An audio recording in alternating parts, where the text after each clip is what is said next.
The war in Nagorno-Karabakh has now entered its 26th day. Intense battles continue in the southern area of the front. The official representative of the Armenian Defense Ministry, Hovhannisyan, announced that an Azerbaijani offensive in the east has also started. This is noteworthy as most of the fighting had been taking place in the north and the south. Defense officials furthermore reported that Armenia's casualty count has now risen above 900.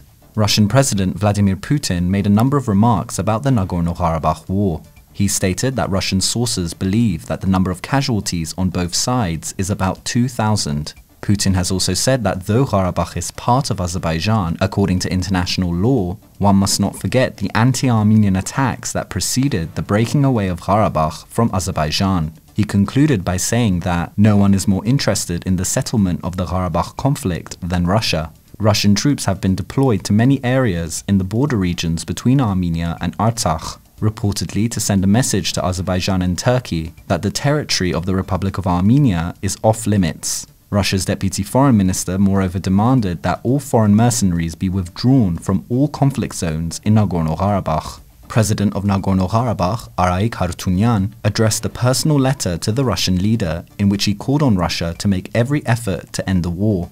Prime Minister Nikol Pashinyan, in addition, added that the Armenian government would find the deployment of Russian peacekeepers acceptable. A number of settlements came under Azerbaijani shellfire today, including Martuni, Taghavart, Garmin Shuka, and Martakert. Furthermore, a resident of Metz Masrik, a village within the territory of the Republic of Armenia, who was injured by Azerbaijani shelling on October 1st, has died of their wounds. This comes as Human Rights Watch released a report in which it stated that Azerbaijan has repeatedly used widely banned cluster munitions in residential areas of Nagorno-Karabakh. During an on-site investigation in Nagorno-Karabakh in October 2020, Human Rights Watch documented 4 incidents in which Azerbaijan used cluster munitions. The continued use of cluster munitions, particularly in populated areas, shows a flagrant disregard for the safety of civilians by Azerbaijan. This was said by Stephen Goose, Arms Division Director at Human Rights Watch and Chair of the Cluster Munition Coalition.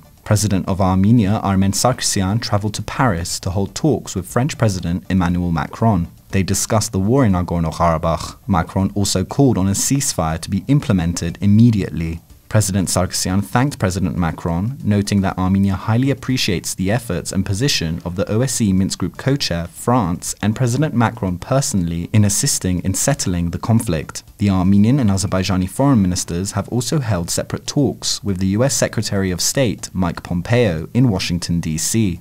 Սիվիլնեթ's Tatul Hagopyan and Aren Krikorian went to the village of Metzshen in a sub-region around the region of Shushi. The village is now under the threat of shelling and the audible noise of bombings is ever present. Our team spoke to the residents to understand their resolve and their situation. And finally, they also travelled with Lika Zakarian, a Սիվիլնեթ journalist who has been in Stepanakert since the start of the war. They went to the We Are Our Mountains monument. Tatul and Lika conducted an interview in front of the monument. They discussed the situation and how Azerbaijan can be brought to the negotiations table.